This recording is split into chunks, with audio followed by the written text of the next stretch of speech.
sabem que o apóstolo Paulo evangelizou a cidade de Éfeso, a grande cidade de Éfeso.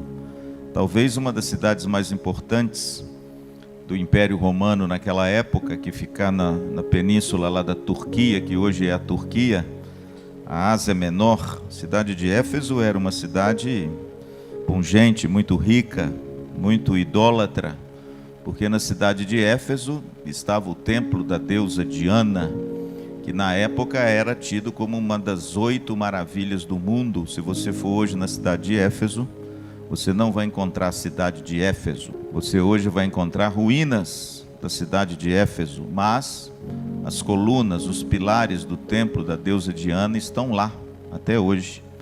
O apóstolo Paulo, na sua 3ª viagem missionária, evangelizou aquela grande cidade. Uma cidade importantíssima, irmãos, uma cidade com grandes desafios. O povo idólatra e imoral. Existia no templo de Diana 1000 prostitutas que se prostituíam em forma de culto, chamado culto da fertilidade. A cidade era uma cidade portuária, então, logicamente, que trafegava ali pessoas do mundo inteiro. E, logicamente, existia uma promiscuidade muito grande naquela cidade, e foi ali que o apóstolo Paulo escolheu para fazer o seu quartel-general, sabia?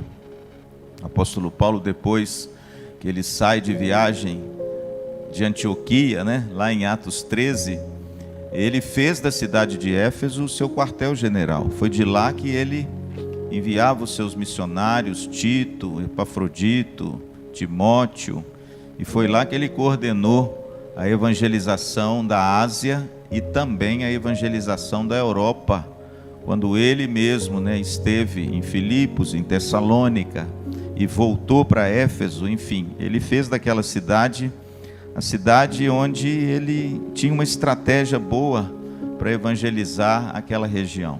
Interessante que o apóstolo Paulo permaneceu na cidade de Éfeso 3 anos, foi o maior tempo que ele permaneceu numa cidade, foi em Éfeso. Em Atos capítulo 18, Paulo evangeliza Corinto, mas lá em Corinto ele mesmo diz que ele permaneceu 1 ano e 6 meses. Então, as 2 grandes cidades, só que Corinto fica na Grécia e Éfeso fica na Ásia.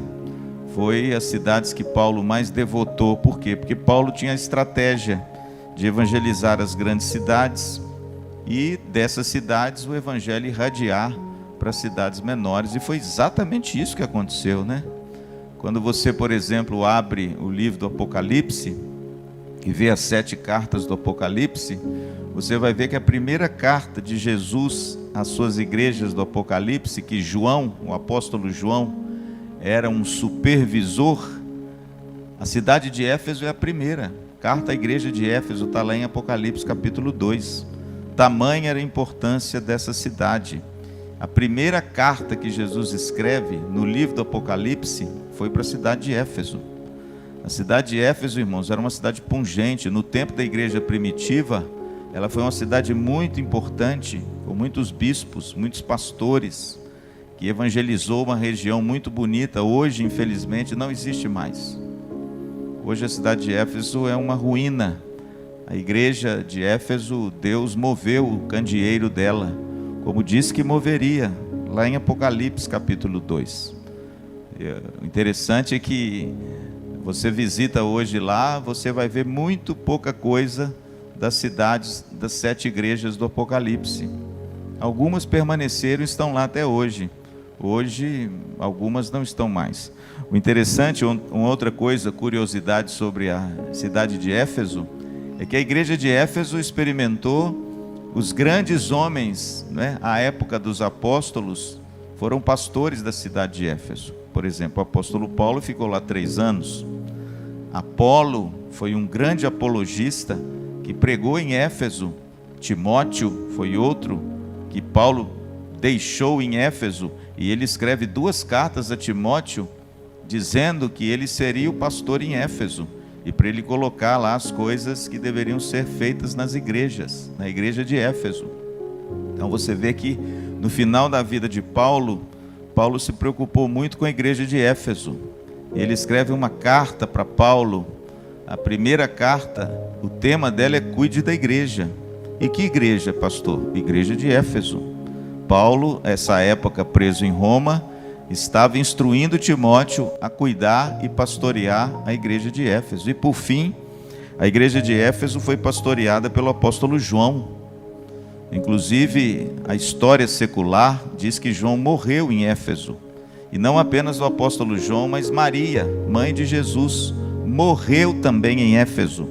Se você quer ler um pouquinho sobre isso, é só você comprar um livro que se chama História Eclesiástica, de Eusébio de Cesareia, que foi um cristão, um bispo dos primeiros séculos, e ele escreve desde os evangelhos até a igreja no 4º século. E lá ele narra exatamente esse pormenor. João velhinho foi o único e o último apóstolo a morrer. E foi o único que não morreu martirizado. Sabia disso? O apóstolo João viveu até a sua mais ditosa velhice. E morreu mesmo de velho, pastoreando as igrejas da Ásia Menor. É por isso que o livro do Apocalipse, de João, as cartas às 7 igrejas, a qual ele era um tipo de supervisor, de bispo. E ele é quem cuidava das igrejas naquela época. Portanto, irmãos, a igreja de Éfeso, ela tem uma história muito rica, muito bonita, à luz da Bíblia, mas ela também tem, assim, um ensino muito pungente para nós dos nossos dias. Por quê? Porque nem tudo que teve a glória do passado significa que ele vai perdurar para sempre. A igreja de Éfeso, irmãos, é um alerta para mim e para você. Foi uma igreja pungente no início, foi uma igreja que fez muita diferença no início, mas já nos dias do Apocalipse de João, por volta lá do ano 90, 95, portanto 40 anos depois que Paulo chegou na cidade de Éfeso, a gente já nota um certo declínio nessa igreja. E a gente vê o porquê. A carta de Jesus à igreja de Éfeso, ele diz assim: olha, eu conheço as tuas obras, eu sei que você não pode suportar os homens maus, eu sei que vocês guardam a palavra, perseveram diante das tribulações, eu sei que vocês não aguentam pessoas mentirosas e nem os falsos obreiros. Ou seja, era uma igreja bíblica, enérgica, uma igreja que resistia à perseguição. Mas lá, irmãos, no versículo 4 do capítulo 2 de Apocalipse, Jesus disse assim: mas eu tenho, porém, contra ti, que vocês abandonaram o primeiro amor. Tinha um problema sério com aquela igreja. Ela tinha uma boa doutrina, ela suportava as aflições, elas não toleravam os falsos apóstolos, mas, irmãos, ela era operosa, laboriosa, porque Jesus diz: conheço as tuas obras, vocês são trabalhadores, o teu labor. Era uma igreja ativa, mas, irmãos, isso tudo é bom, mas isso não é o mais importante. A gente pode trabalhar para Jesus e se esquecer dele, sabia? Você pode fazer muitas coisas para Deus, mas se esquecer de ter relacionamento com ele. E foi o que aconteceu com a igreja de Éfeso. Tenho, porém, contra ti que tu abandonaste o teu primeiro amor. Pastor, que primeiro amor era esse? É o amor por Jesus. Primeiro amor é o amor por Jesus, né? Foi ele mesmo quem disse isso nos evangelhos. Se alguém amar pai, mãe, irmã, filho, casa, campo, mais do que a mim, não é digno de mim. Então, irmãos, a igreja trocou de amor. A igreja começou a amar outras coisas e se esqueceu de devotar o amor devido a Cristo. Lembra-te de onde caíste. É uma coisa interessante. Pastor, quer dizer que a igreja decaiu da fé? É verdade, irmãos, decaiu da fé. Arrepende-te e volta às práticas das primeiras obras. Pastor, que primeiras obras é essa? Jesus responde também nos evangelhos. A obra de Deus é essa, que creiais no unigênito Filho de Deus, e crendo tenhais vida nele. Então essa obra, irmãos, é a fé, aquela fé vibrante, amorosa, aquela fé que a gente devota a Jesus, o bem mais precioso da nossa vida. Pastor, o que aconteceu com aquela igreja? Ela ouviu o apelo de Cristo? Não ouviu. Não ouviu. Ela continua naquela toada dela, fazendo muitas coisas, sendo uma igreja enérgica, uma igreja biblicamente correta, mas uma igreja que se esqueceu do Senhor, que não voltou atrás, que não trocou de amores. O seu amor foi devotado a uma outra coisa. E hoje, infelizmente, quando você vai em Éfeso, não tem mais testemunho cristão em Éfeso. Jesus disse que se a igreja não se arrependesse, ele moveria o candeeiro. E a gente sabe que os candeeiros são as igrejas, e a igreja foi removida. Pastor, qual o problema aí? Problema nenhum, irmãos. A igreja de Cristo é sempre vitoriosa. Ela sempre vai resistir às intempéries dessa vida. Mas isso não quer dizer de uma igreja local, entende? Igrejas locais podem abrir as portas, podem fechar as portas por diversas razões. A de Éfeso fechou as portas porque não quiseram se arrepender, não quiseram voltar o seu coração novamente para Cristo, sendo Ele o alvo, o amor, aquela afeição maior do coração do crente. E aí o candeeiro foi removido. Agora, a igreja gloriosa de Cristo, ela não é apenas uma comunidade local. Ela é feita de todos os eleitos, todos os crentes, de todos os tempos, desde o início dos tempos até o fim. Aqueles que foram, que estão sendo e que serão alcançados para a glória de Deus. Essa é a igreja gloriosa do Senhor Jesus, feita por aqueles que estão vivos e por aqueles que morreram. Os que estão vivos é chamado na teologia reformada de igreja militante. Nós estamos militando nesse mundo, nós estamos lutando com as armas de Deus e com a palavra da verdade. E tem a igreja triunfante, que são os santos que já morreram e já estão com Cristo. E quando Cristo voltar, essa igreja vai voltar junto com Ele também. Então, irmãos, a gente tem que separar as coisas. Pastor, uma igreja local pode fechar as portas? Claro que pode. Principalmente quando tem desvio doutrinário, pecado, quando a igreja de repente desvia a rota e não ouve as exortações da palavra de Deus. Mas uma coisa é uma igreja local fechar as portas, outra coisa é a gloriosa igreja de Cristo ser derrotada. Nunca, jamais ela será, porque as portas do inferno não prevalecerão contra a igreja de Jesus. Portanto, querido, esse é o pano de fundo da igreja de Éfeso. Quando Paulo escreve essa carta, a igreja de Éfeso tem problemas. O pastor Luciano falou disso aqui nos primórdios do nosso capítulo 1. Existia um problema sério nessa igreja que Paulo trata na carta inteira. Qual era, pastor? A igreja de Éfeso era formada de judeus convertidos ao cristianismo e de gentios convertidos ao cristianismo. Estava tudo lá dentro da igreja de Éfeso. Tinha uma colônia muito grande de judeus na cidade de Éfeso, uma sinagoga. A palavra de Deus diz que Paulo, quando chega na cidade de Éfeso, em Atos 19, ele prega na sinagoga. Muitos judeus se converteram a Cristo, mas muitos gentios também se converteram à palavra de Deus. Por quê? Porque depois Paulo é expulso da sinagoga e ele começa a pregar na escola de Tirano. E muitos judeus, muitos gregos, muitos gentios, eles também se convertem. E agora a mensagem do evangelho chega numa cultura imoral, idólatra, permissiva, lasciva, cheia de falsos deuses, e agora está todo mundo dentro da mesma igreja. Que desafio, hein? Que desafio. E o apóstolo Paulo então enfrenta um grande problema quando ele escreve essa carta aos Efésios. Pastor, aonde Paulo estava quando ele escreveu essa primeira carta? Preso em Roma. No final do livro de Atos, a gente se depara com o apóstolo Paulo prisioneiro na cidade de Roma. Só que ele era um prisioneiro assim, igual os prisioneiros de hoje, né? Eles tinham muita liberdade. Ele tinha uma escolta, mas ele tinha liberdade de ir e vir. Então ele podia, por exemplo, escrever as suas cartas, receber as pessoas. Isso está lá no livro de Atos, no finalzinho, no último capítulo. As pessoas iam visitar Paulo, ele recebia elas na sua casa. E aí, de repente, lá, Paulo escreve as famosas cartas da prisão. Os irmãos já sabem quais são elas. A carta aos Efésios, aos Filipenses e aos Colossenses. As 3 cartas que ele escreve da prisão. Por quê, pastor? Porque certamente ele recebeu notícias de quando andava a igreja de Éfeso. Alguém foi lá, alguém foi participar, Paulo, como andavam as igrejas que ele permaneceu por tanto tempo.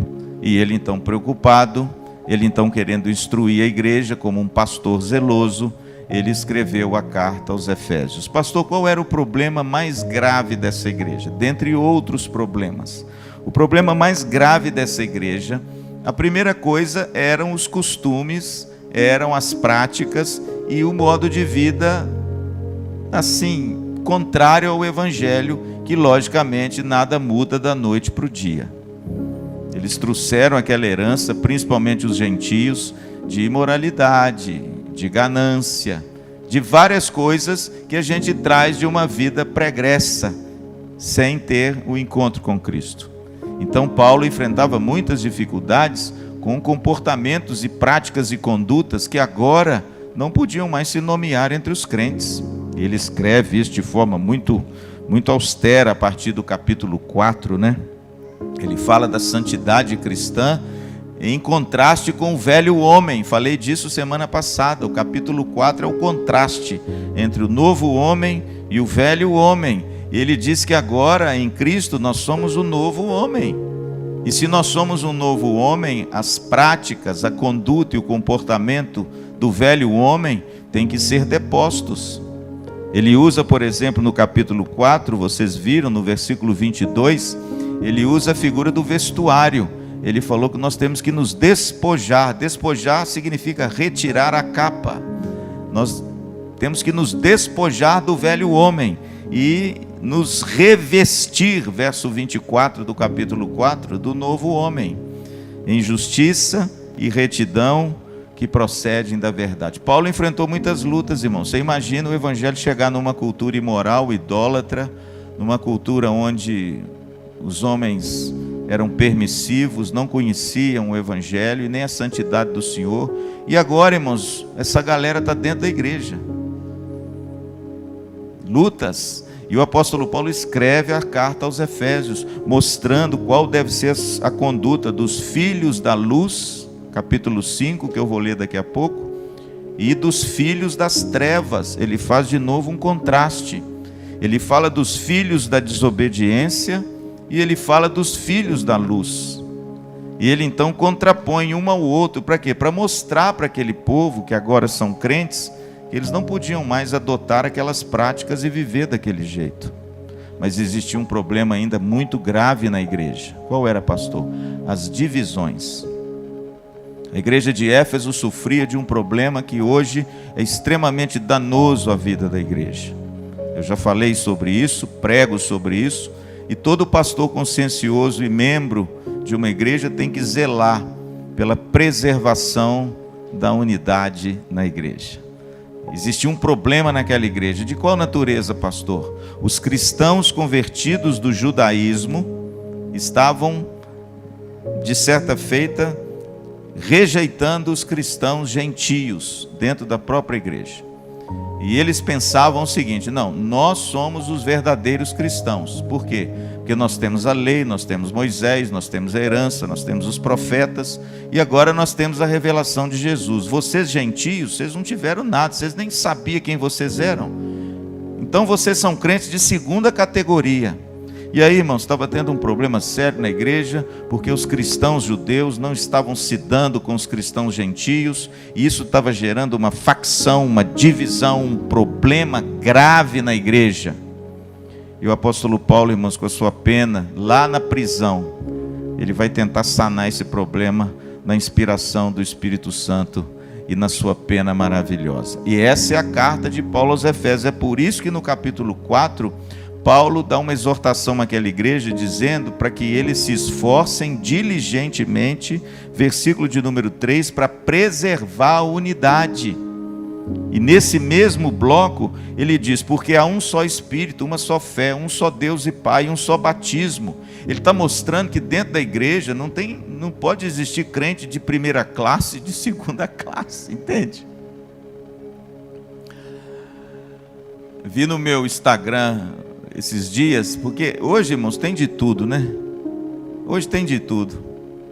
Hoje é um balaio de gato, irmãos, que eu vou dizer uma coisa. Vi no meu Instagram outro dia que tem determinadas igrejas agora que sabe que tem o que, Vini? Área VIP. Sabia? Eu falei, pô, não faltava mais nada, né? Para ficar assim mais ou menos igual uma casa de show. Porque casa de show, muitas já são muito parecidas, né? Agora, eu li lá, igreja do fulano tem área VIP. Mas eu falei, mas como é que é esse negócio de área VIP? Como é que o cara escolhe essa área VIP na igreja? Aí o pastor, não, essa área VIP é para aquelas pessoas que são membros mais antigos, que são mais assíduos, aqueles que de repente têm cargo na igreja, então eles têm uma área VIP. Eu falei, gente de Deus, aonde nós chegamos?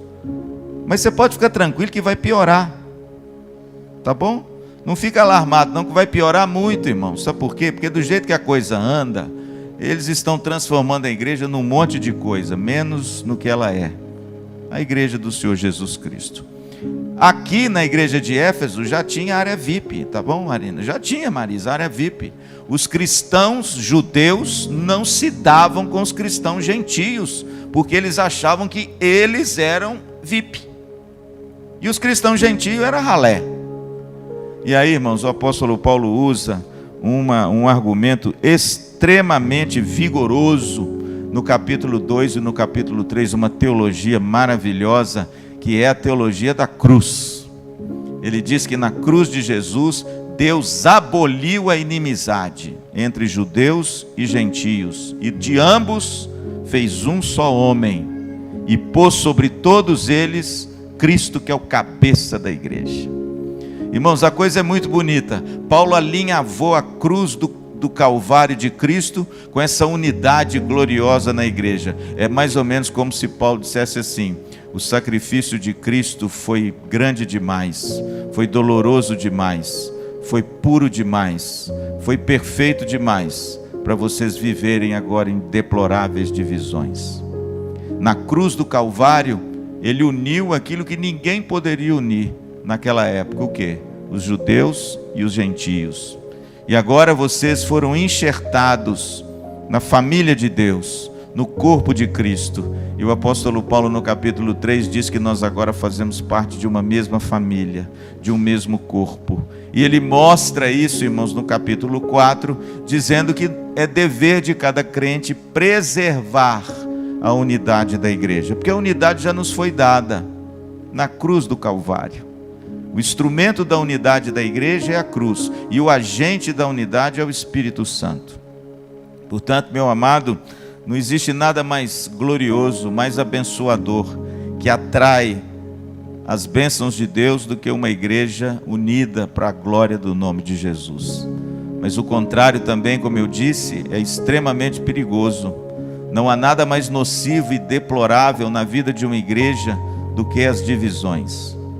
Falei aqui, irmãos, que as divisões, elas destroem o vigor da igreja, destroem o crescimento da igreja e destroem o testemunho da igreja. Talvez seja por isso que a igreja de Éfeso não existe mais. Talvez seja por isso que houve um declínio da igreja de Éfeso depois que Paulo escreveu essa carta. Ao ponto de Jesus lá na frente, 40 anos depois, dizer assim: lembra-te de onde caíste e volta, porque se não voltar, eu vou remover o seu candeeiro. Irmãos, essa é a carta, e você pode ver que ela está eivada de apelos a essas duas coisas, inclusive o capítulo 5, que trata de como devem andar os filhos da luz, em contraste com os filhos das trevas. Vamos ler? Vamos ler o capítulo 5, eu prometo que daqui a 15 minutinhos eu dispenso vocês. Capítulo 5, versículo 1 até o verso 21. O tema desse bloco é: andai como filhos da luz, não mais imiteis os filhos das trevas.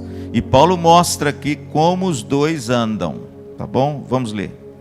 Sede, pois, imitadores de Deus como filhos amados, e andai em amor, como também Cristo nos amou e se entregou a si mesmo por nós, como oferta e sacrifício a Deus em aroma suave.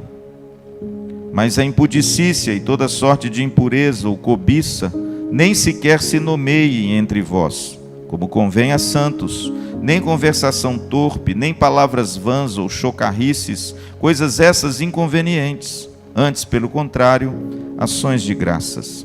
Sabei, pois, isto: nenhum incontinente ou impuro ou avarento que é idólatra tem herança no reino de Deus, no reino de Cristo e de Deus. Ninguém vos engane com palavras vãs, porque por essas coisas vem a ira de Deus sobre os filhos da desobediência. Notem, irmãos, que Paulo, só nesse pequeno bloco, ele repete o que ele já tinha falado antes. Lá no capítulo 2, ele já fala dos filhos da desobediência e dos filhos da ira. E ele também fala, no versículo de número 4, palavras vãs, não é? Ele fala disso, palavras chocarrices, palavras torpes, e ele já disse isso no capítulo 4, no versículo de número 29. Verso 6, ninguém vos engane com palavras vãs, porque por essas coisas vem a ira de Deus sobre os filhos da desobediência, portanto não sejais participantes com eles. Pois outrora erais trevas, porém agora sois luz no Senhor, andai como filhos da luz. Está aí o tema desse bloco. Porque o fruto da luz, verso 9, consiste em toda bondade, justiça e verdade, e provando sempre o que é agradável ao Senhor.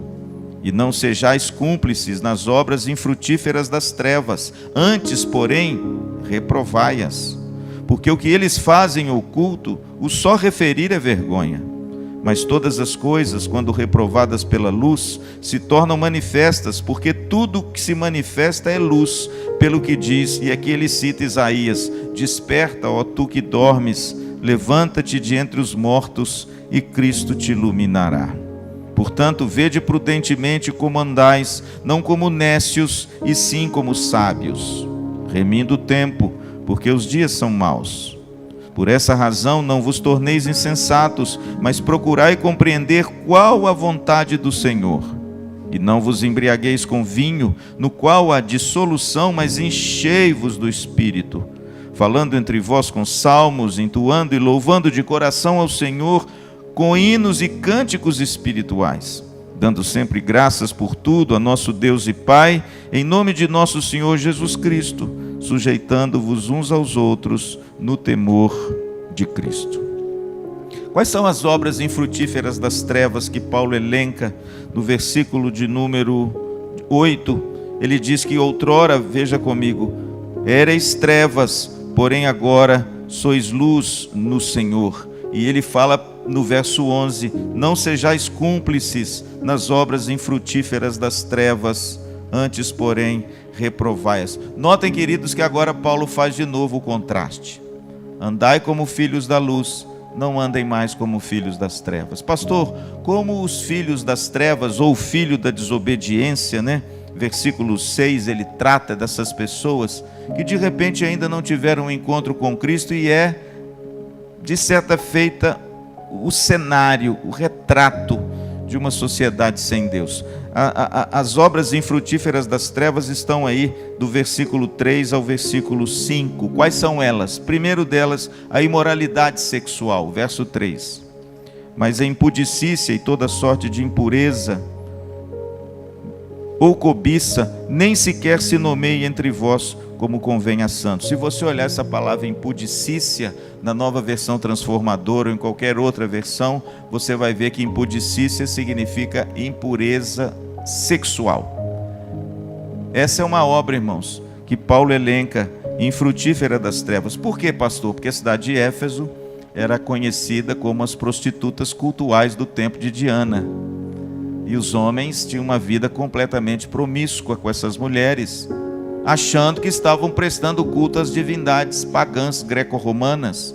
E Paulo então diz, olha, os filhos das trevas, eles têm obras infrutíferas. A primeira delas é a imoralidade sexual. Eu não sei se você sabia, mas foi o cristianismo que trouxe dignidade às mulheres. Foi o cristianismo, irmãos, que cuidou das mulheres. Porque naquele tempo, mulher era objeto. Só objeto para prazer, mais nada. Mulheres morriam de doenças porque elas tinham relações com vários homens, porque elas só se prestavam a isso. Foi o cristianismo, irmãos, que normatizou o sexo dentro do casamento. Foi o cristianismo, irmãos, que retraiu esse desejo incontrolado do homem, de repente, dar vazão aos seus apetites sexuais. A história é muito bonita. Foi o cristianismo que dignificou a vida da mulher, dando pureza à mulher, respeito à mulher. Por isso que Paulo lá, falando sobre os líderes da igreja, ele diz assim: o presbítero seja esposo de uma só mulher. É engraçado nos nossos dias, né? A gente pensar nisso. Mas é porque naquele tempo, irmãos, a pessoa tinha uma mulher para mostrar para a sociedade e várias outras para o seu prazer. E algumas delas moravam até debaixo do mesmo teto dele. E foi o cristianismo, irmãos, que colocou as coisas nos seus devidos lugares e tratou, não é, o sexo no seu devido lugar, da sua devida forma, para honrar as mulheres. Então, a primeira obra das trevas que Paulo fala é a imoralidade. Segundo, o verso 3, ele diz assim: mas a impudicícia e toda sorte de impureza ou cobiça. Cobiça, irmãos, é uma obra dos filhos da desobediência, ou a ganância. A pessoa gananciosa é aquela pessoa que não se contenta com o que ela tem. Cobiça, Tiago diz que é doença dos olhos, não é? A cobiça é doença dos olhos. Jesus tratou dessa doença lá no Sermão do Monte, quando ele fala que os olhos são a lâmpada do corpo. Se os teus olhos forem maus, quão grande treva será. Jesus estava falando ali, irmãos, da cobiça, sabe por quê? Porque logo anteriormente ele diz assim: ninguém pode servir a dois senhores. Ninguém pode servir a Mamon ou a Deus, ou seja, as riquezas ou a Deus. Porque ou você vai se devotar a um e vai odiar o outro. E aí depois ele entra com esse tema, tá vendo? Os olhos são a lâmpada do corpo. Pastor, por que Jesus coloca os olhos depois do amor ao dinheiro? Porque, querido, é a cobiça, é a doença dos olhos, é aquilo que a gente bate o olho e deseja e cobiça, e aí aquilo move o nosso coração e não tem freio. A gente vê isso acontecer. A terceira obra infrutífera das trevas ou dos filhos da desobediência, no verso 4, nem conversações torpe. Veja que no versículo 29 do capítulo 4, Paulo já havia dito isso: não saia da vossa boca nenhuma palavra torpe. E aí ele, lá no versículo 4, ele diz assim: nem palavras vãs ou chocarrices. A Bíblia na nossa versão tem umas palavras difíceis, né? Chocarrices. Pastor, o que é isso? O que é uma palavra chocarrice? Que tipo de coisa é essa? Coisas essas inconvenientes, antes pelo contrário, ações de graça. Chocarrice significa obscena. O que Paulo está dizendo aqui, irmãos, que a terceira obra dos filhos da desobediência, além da imoralidade sexual, além da ganância de você sempre, nunca estar contente, querer sempre mais, claro, aquela pessoa que não se encontrou com Cristo, é a linguagem obscena. O versículo 4 fala sobre isso.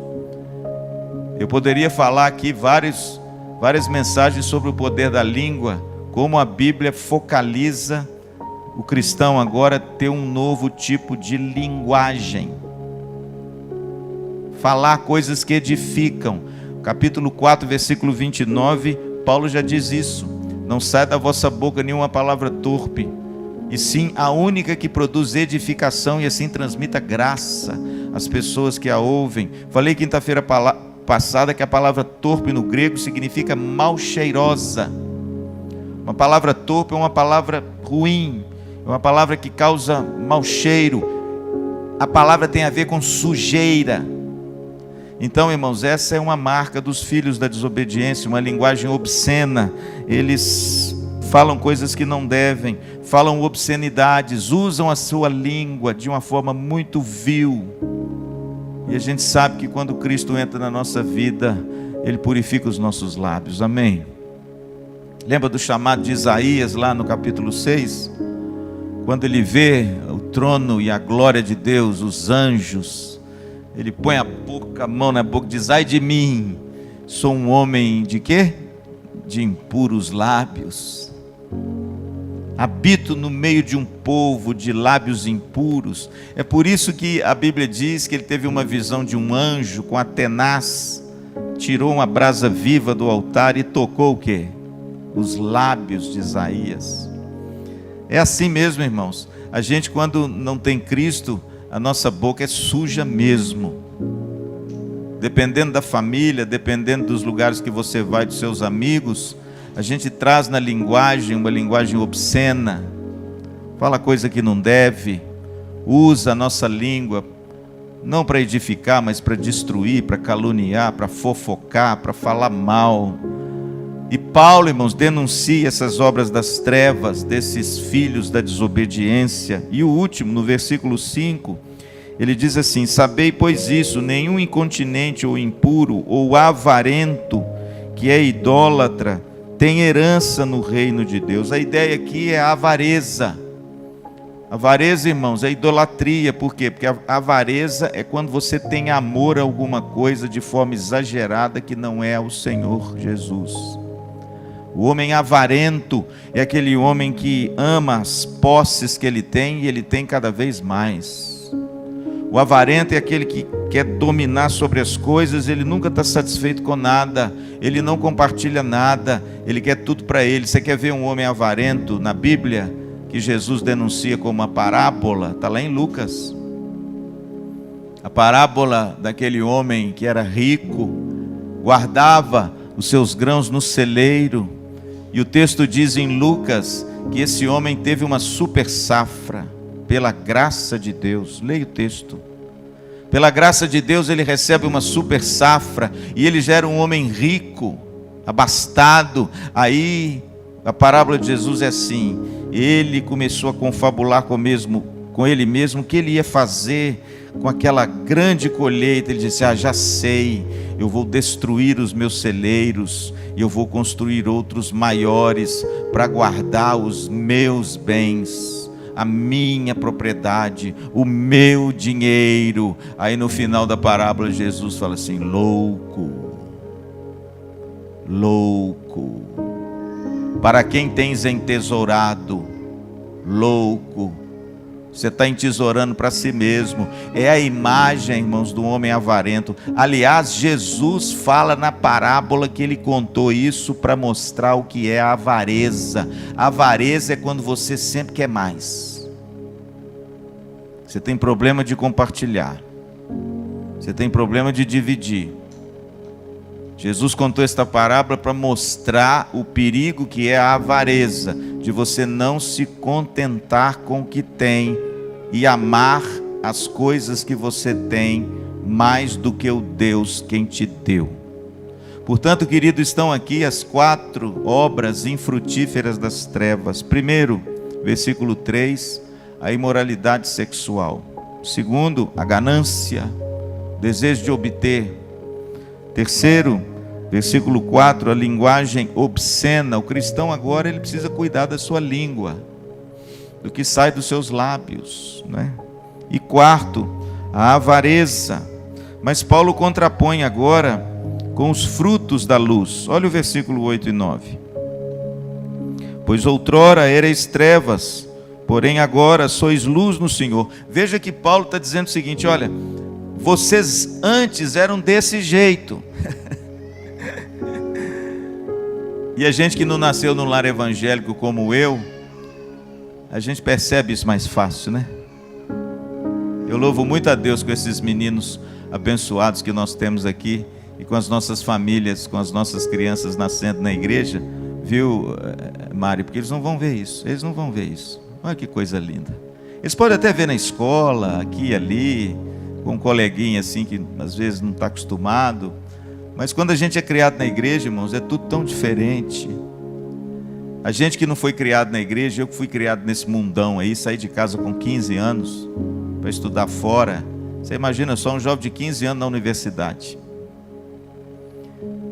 A gente vê de tudo, experimenta de tudo, absorve tudo, e aí depois entra o evangelho, irmãos.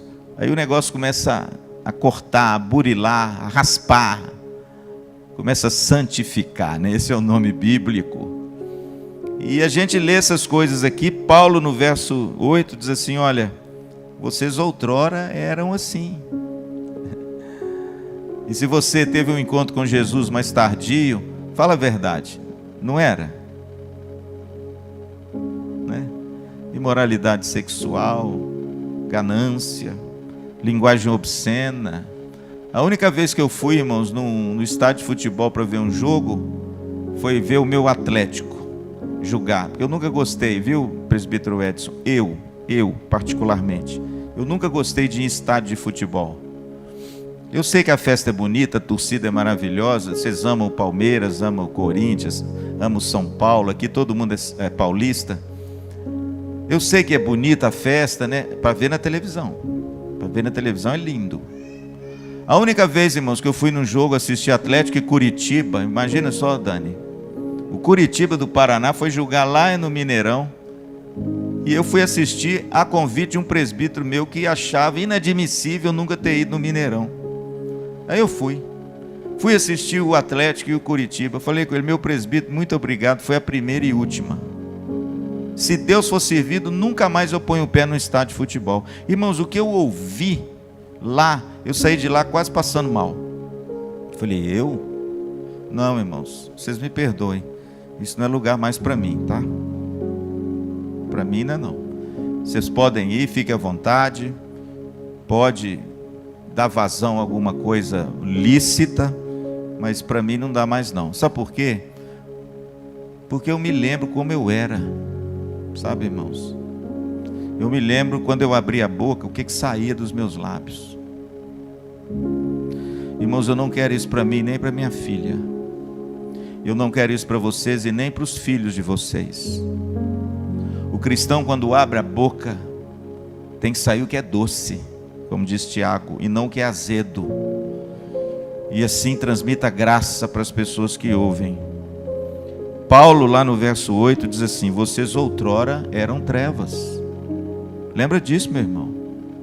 Quando você de repente achar que a obra de Cristo em você não foi uma obra assim tão boa. Guarda bem isso aí, porque nós outrora éramos trevas, porém agora, olha o que diz o verso 8: sois luz no Senhor, andai como filhos da luz. Está vendo o tema daqui? Agora, irmãos, tudo mudou, por favor. O cristianismo traz uma mudança de caráter, de vida, de comportamento, de conduta. Aquele que roubava, não rouba mais. Aquele que mentia, não minta mais. Aquele que era desonesto, não seja mais. Agora, irmãos, Jesus entrou na nossa vida, as obras das trevas ficaram de lado, amém? Somos filhos da luz, e nós temos que andar agora como filhos da luz. Jesus já disse isso em Mateus 5,16, no Sermão do Monte, no início do Sermão do Monte: assim brilhe agora a vossa luz, para que os homens vejam as vossas boas obras e glorifiquem ao Pai que está no céu. Querido, trevas nunca mais. Temos a luz do Senhor, amém? Pastor, quais são essas obras da luz que Paulo quer que nós andemos? Verso 9, olha aí. Porque o fruto da luz consiste em toda bondade, justiça e verdade. Está aí, irmãos. Pastor, como é que eu, como crente, preciso andar como filhos da luz? Primeiro, eu tenho que viver em bondade, fazendo o que é bom, sendo uma pessoa boa e fazendo o bem. Segundo, ele diz assim: em toda bondade e justiça. E essa justiça, irmãos, não é a sua, é a justiça que procede da palavra de Deus. É aquela justiça que mostra para mim e para você, como eu preguei domingo aqui, o que é certo e o que é errado. É aquela justiça que não tem aquela coisa de meio termo, por causa de respeitos humanos. É aquela justiça, irmãos, onde a gente não faz acepção de pessoas, que a gente trata segundo o reto juízo. Essa justiça é a justiça de Deus, é a justiça da palavra de Deus, é a justiça de Cristo, irmãos, imputada em nós, e que agora nós devemos vivê-la em todos os aspectos e nuances da nossa vida. E Paulo ainda diz que o fruto da luz é a verdade. Como eu gosto disso, irmão, sabe por quê? Porque lá no início do texto, volta lá comigo, Paulo começa no versículo 1 dizendo assim: sede, pois, imitadores de Deus. E aqui Paulo diz assim: andai como filhos da luz. Por quê? Porque os três grandes atributos de Deus que foi comunicado ao homem é exatamente esses três: bondade, justiça e verdade. Pastor, por que nós temos que andar agora como filhos da luz? Porque Deus é bom. Aliás, como Ele não há. Segundo, porque Deus é justo. A Bíblia diz que Ele é o justo juiz. E terceiro, a Bíblia diz que Ele é a verdade. E nós, irmãos, como os filhos da luz, nós temos que andar segundo os atributos de Deus comunicados em nós, mediante a regeneração, a conversão e a santificação do Espírito Santo em nós. Portanto, as obras da luz são bondade, justiça e verdade. É a tríade que eu e você temos que pautar toda a nossa vida e todos os nossos relacionamentos. E aí o apóstolo Paulo, irmãos, ele termina dizendo agora qual deve ser a nossa postura diante desse cenário, diante desse quadro de impiedade em que a sociedade sem Deus vive nela, a partir do versículo 11. Qual deve ser a nossa postura como filhos da luz, diante desse cenário onde ele diz que os dias são maus?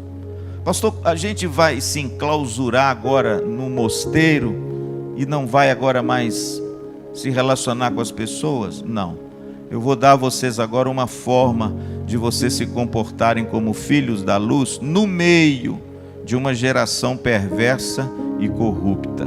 Quais devem ser essas posturas? Primeiro, versículo 11: e não sejais cúmplices nas obras infrutíferas das trevas, antes, porém, reprovai-as.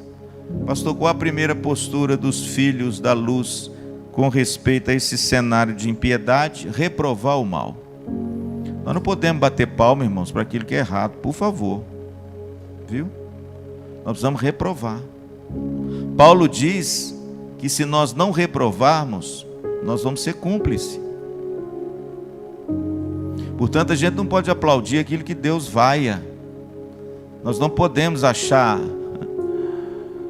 cultural aquilo que a Bíblia diz que é pecado.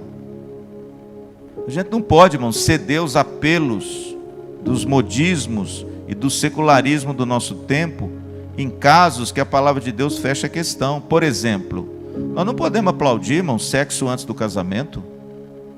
Nós não podemos aplaudir casamento de homossexuais. Nós não podemos aplaudir, irmãos, esse negócio de transgênero, de sexo. Não podemos aplaudir, irmãos, de forma nenhuma. Sabe por quê? Porque a palavra de Deus é muito clara com respeito a isso. Deus criou o homem e a mulher. E a Bíblia diz que o homem se une à sua mulher. E os dois se tornam o quê? Pronto, irmãos, a Bíblia fechou a questão. Se a Bíblia fecha a questão, querido, por favor, você tem que reprovar. Agora preste atenção, reprovar é uma coisa, odiar é outra. Vamos tomar cuidado. Tá bom? Nós temos que reprovar o mal, o ato contrário à vontade de Deus. Mas eu não estou dizendo agora que você tem que sair odiando, matando, jogando pedra em pessoas que optam por qualquer dessas coisas. É um direito deles. Agora nós como igreja, irmãos, por exemplo, hoje tem pastores que fazem casamento homossexuais. Mas é nunca, irmãos, que eu vou fazer, viu? Mas é nunca. Por quê? Porque eu não posso, irmãos. A Bíblia diz, olha, lê de novo o verso 11. Não sejam cúmplices nas obras infrutíferas das trevas, antes, porém, reprovai-as. Ah não, pastor, meu filho está com a namoradinha e eles estão dormindo lá no quarto, lá em cima. Meu filho, só por cima do meu cadáver que ele vai fazer isso. Não posso, eu não posso aprovar isso, irmãos. Eu não posso aprovar uma coisa que a Bíblia desaprova. Pastor, qual deve ser a postura do cristão diante dessa impiedade e diante de tudo que a gente está vendo por aí? Primeira coisa, você tem que reprovar o mal, meu irmão. Fale, reprove. Porque se você não falar, as pedras vão falar, viu? Segunda postura, versículo 10. Provando sempre o que é agradável ao Senhor. Agora, reprova o mal, mas pratique o bem. Porque senão você vai virar um sujeito que só sabe apontar o erro, não é? Pratique o bem, provando sempre o que é agradável ao Senhor. Em outras palavras, faça o bem, porque o que agrada ao Senhor é o bem. Não se esqueça que o fruto da luz é bondade. Então, pratique o bem, mas por favor, reprove o mal. Tem gente que está praticando o bem, mas não está reprovando o mal. Tem gente que até está andando com uma conduta bonita de vida, mas está sendo conivente, irmãos, com um monte de coisa errada por aí, que a Bíblia condena, para você ser politicamente correto. A gente tem algumas experiências nessa área. A gente muitas vezes encontrar um jeitinho aqui e ali para não ficar mal na fita, entende? Para você de repente ficar bem com o chefe, com a pessoa que trabalha com você. Não, eu não posso ser muito assim não, porque aí eu não vou ser bem visto. Se há algo que Deus desaprova, irmãos, se há algo que a palavra de Deus desaprova frontalmente, você não pode aprovar, porque senão você vai estar sendo cúmplice das obras das trevas. E em contrapartida, praticar o bem. Eu, quando trabalhei 2 anos na Assembleia Legislativa, você imagina o ambiente de uma Assembleia Legislativa, hein, Paulino? Um ambiente político e de conduta e de caráter de uma Assembleia Legislativa. Pois eu trabalhei lá, viu? No ninho dos ratos. Trabalhei lá. Claro, né, Silvestre? Nem todos, né? Tem uns ratinhos e uns ratão. Trabalhei 2 anos, irmãos. E tentei de todas as formas manter minha integridade com Cristo. Mas chegou uma hora que não deu, irmãos. Não deu. Não deu. Não deu porque a pessoa estava me obrigando a mentir. Entendeu? Me obrigando, Marisa, a mentir. Chegou perto de mim, me chamou e falou assim: olha, você não pode fazer isso, você tem que fazer isso. Eu falei: mas isso não é verdade. Ele falou: não, mas aqui tem que falar assim. Aí sabe o que eu fiz? Então, muito obrigado, Deus te abençoe. Está aqui minha carta de demissão.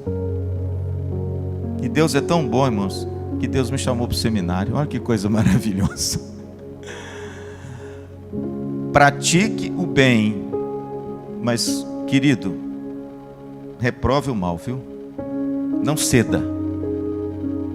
Reprove o mal. Terceiro, aproveite o tempo. Verso 16.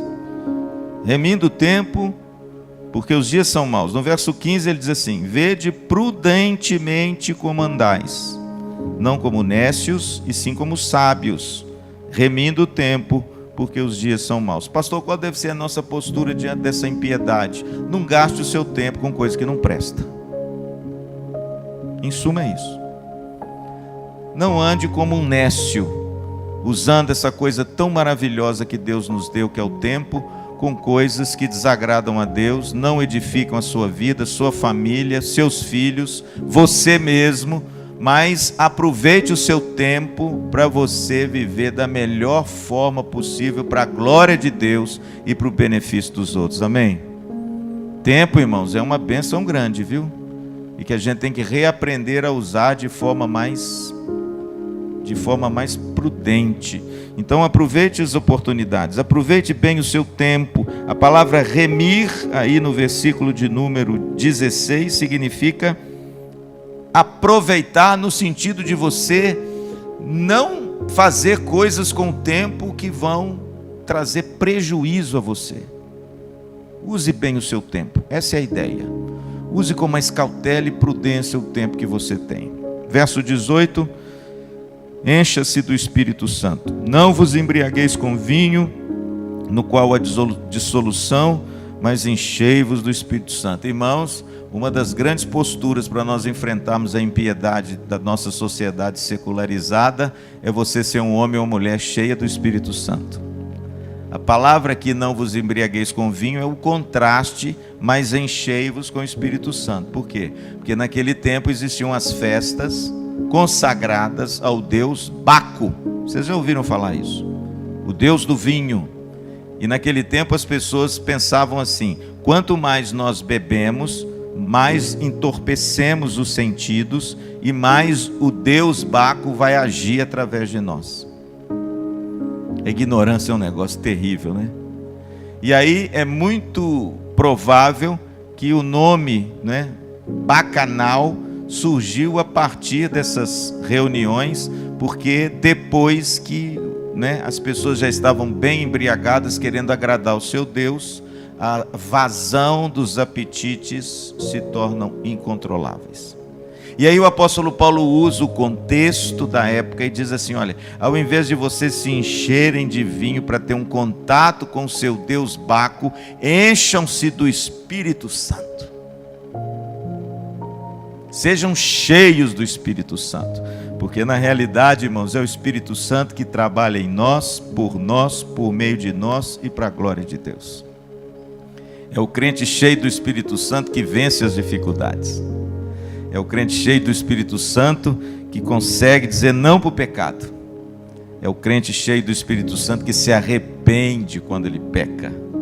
É o crente cheio do Espírito Santo que se ira, mas não peca. É o crente cheio do Espírito Santo que a sua vida é transformada de glória em glória à semelhança do teu Filho Jesus Cristo. É o crente cheio do Espírito Santo que tem intrepidez e coragem para falar do amor de Deus em qualquer ambiente que ele tiver. É o crente cheio do Espírito Santo, irmãos, que consegue sobreviver a tudo isso e glorificar o nome de Jesus. Pastor, qual é a quinta postura? Versículo 19 e 20. Falando entre vós com salmos, entoando e louvando de coração ao Senhor, com hinos e cânticos espirituais. Verso 20. Dando sempre graças por tudo a nosso Deus e Pai, em nome do nosso Senhor Jesus Cristo. Pastor, qual a nossa postura diante da impiedade dos homens? Louvor e gratidão. Tenha uma vida que agrade a Deus e que louve a Deus. Seja um adorador por excelência. Adore o nome do Senhor, né? Cante. Que a sua vida celebre esse Deus através da sua palavra. E no verso 20, não seja um murmurador, mas seja uma pessoa sempre agradecida. Tenha nos seus lábios gratidão e não murmuração. E por fim, no verso 21, sujeitando-vos uns aos outros no temor de Cristo. A sexta e última postura nesse cenário de impiedade é você e eu servir uns aos outros em amor. Então, irmãos, veja que Paulo elenca qual deve ser a postura do cristão. Primeiro, pratique o bem, faça o bem a todos, mas principalmente os da família de Deus. Paulo escreve isso a Timóteo: faça o bem, né? Hoje a minha Tereza, quando estava fazendo unha ali, encontrou uma senhorinha pobre, parou ela ali na rua, chorosa. A Tereza entrou aqui no meu gabinete, que ela faz unha nesse salãozinho da esquina, entrou no meu gabinete assim, ela também chorosa, virou e falou: Lu, nós precisamos comprar um gás para essa senhora aqui, porque a senhora chorosa, e ela mora ali embaixo, e eu até conheço essa senhora. A Tereza na mesma hora foi lá, ligou pro Lino da Vanessa, pediu lá o endereço, mandou entregar um botijãozinho de gás para ela, porque ela tinha até um arrozinho, um feijãozinho, mas ela não tinha mais gás para cozinhar para os filhos, né? Mora aqui embaixo, irmãos, ó, vizinho da igreja aqui embaixo. Aí eu falei: não, vamos lá, vamos fazer. Por quê? Porque a palavra de Deus diz, irmãos, que nós temos que praticar o bem a todos, sabe? Estando nas suas mãos o poder de fazê-lo, está lá em Provérbios. Pensar um pouco no outro, menos em nós mesmos. Pensar em ajudar mais aquele que passa por luta e dificuldade. A Bíblia diz que você, se é generoso, você vai prosperar. Deus prospera você. Pratique o bem, primeiro. Segundo, reprove o mal, viu, cristão? Viu, meu crente? Viu, meu irmão querido? Não faça acepção, não, porque a pessoa é A, B, C, é importante, é o figurão. Não faça acepção de pessoas, não.